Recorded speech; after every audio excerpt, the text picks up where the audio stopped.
আচার পছন্দ করেন না এমন মানুষ হয়তো খুঁজে পাওয়া যাবে না। ছোট থেকে বড় সকলেরই কিন্তু আচার ভীষণ পছন্দ। তবে অনেকেই বানানোর ঝামেলার জন্য আচার বাহির থেকে কিনে খায়। আজকে এমন একটা সহজ রেসিপি নিয়ে হাজির হয়ে গেছি। একদম যারা রান্না জানে না তারাও কিন্তু খুব সহজেই এই আচারের রেসিপিটি তৈরি করতে পারবেন।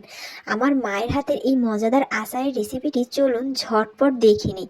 আর আমার চ্যানেলকে সাবস্ক্রাইব করার অনুরোধ রইল। এখানে আমি কিছু জলপাই নিয়ে নিয়েছি। এখানে আমি 1.5 কেজির মতো জলপাই নিয়েছি। এটাকে আগে খুব ভালোভাবে ধুয়ে তারপরে আমি এভাবে চাকুর সাহায্যে এটাকে একটুখানি কেটে নেব। একদম পুরোপুরি কেটে ফেলা যাবে না, আটি সহ এটাকে চাপ দিয়ে এভাবে একটুখানি কেচে নিতে হবে। আশা করি ভিডিও দেখে আপনারা বুঝতেই পারছেন। এভাবে আমি সবগুলো একদম সুন্দরভাবে কেচে নেব।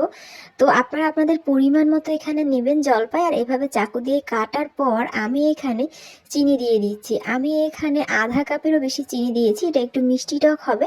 আপনারা যেরকম স্বাদ চান সেরকম চিনি দিয়ে এটাকে মাখিয়ে রাখবেন। এটাকে আমি 45 মিনিটের মতো মাখিয়ে রাখবো।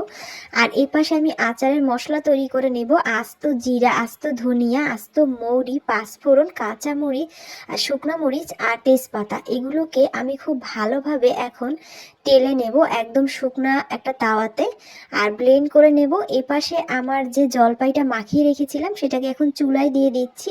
একদমই মৃদু আঁচে রেখেছি আমি চুলার যে ফ্লেমটা। আর সামান্য একটুখানি এখানে লবণ দিয়ে দিচ্ছি আর দিয়ে দিচ্ছি হলুদের গুঁড়ো আর মরিচের গুঁড়ো।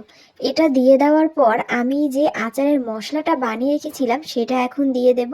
এটাকে আমি খুব ভালোভাবে একদম মিহি একটা গুঁড়া তৈরি করে নিয়েছি। আর এই গুঁড়োটা কিন্তু আপনারা যে কোনো আচারই ব্যবহার করতে পারবেন খুব ইজিলি। তো এখানে আমি 1 ঘন্টার বেশি সময় ধরে এটাকে একদম মৃদু আঁচে খুব ভালোভাবে নেড়ে নিয়েছি। তো কন্টিনিউয়াসলি এটা নাড়তে হবে। আর দেখুন এটা কিন্তু একদম সিদ্ধ হয়ে গিয়েছে। এখন কিন্তু আমার আচার একদম তৈরি। আমি এটাকে ঠান্ডা করে তারপর বয়ামে ভরে নেব।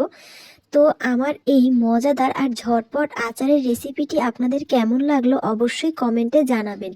কোনো ধরনের রোদে দেওয়ার ঝামেলা ছাড়াই প্রায় 1 বছরের বেশি সময় কিন্তু আপনারা এই আচারটি সংগ্রহ করতে পারবেন। আজ তাহলে চলে যাচ্ছি, আবার খুব জলদি হাজির হয়ে যাব এমনই মজাদার কোনো রেসিপি নিয়ে। সবাই ভালো থাকবেন, সুস্থ থাকবেন। আল্লাহ হাফেজ।